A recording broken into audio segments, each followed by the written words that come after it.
नमस्कार प्रेक्षकांनो, स्टार प्रवाहावरील लग्नानंतर होईलच प्रेम या मालिकेचा नुकताच प्रोमो प्रदर्शित झाला आहे। या प्रोमोमध्ये आपल्याला असं दाखवण्यात आलं आहे की जीवा आणि पार्थला हळद लागत असते। त्यानंतर सत्य हा मीराला म्हणत असतो की झुमके, चल आपण आता पार्थची आणि जीवाची उष्टी हळद काव्य आणि नंदिनीला देऊयात। पण मात्र मीराच्या हातून आता वाट्या खाली पडतात आणि दोघांची हळद मिक्स होते।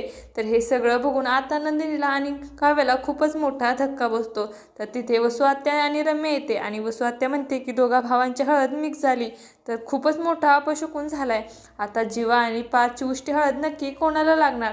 तर रम्या तिथे खूपच हुशारीनं बोलत असते की आई, तू काळजी करू नकोस, यातून काहीतरी मार्ग निघेल। तर वसुंधरा म्हणते की अगं रम्या, काय बोलतेस तू, यातून कोणता नवा मार्ग निघणार आहे? तेव्हा काव्य म्हणते, आत्याबाई तुम्ही कसलीही काळजी करू नका, आम्ही दोघी बहिणी आहोत ना, ती हळद कशी लावायची हे आम्ही बघून घेऊ। असं काही या प्रोमोमध्ये आपल्याला पाहायला मिळणार आहे। तुम्हाला जर आपला व्हिडिओ आवडला असेल तर चॅनलला लाईक, शेअर आणि सबस्क्राईब करायला विसरू नका। धन्यवाद।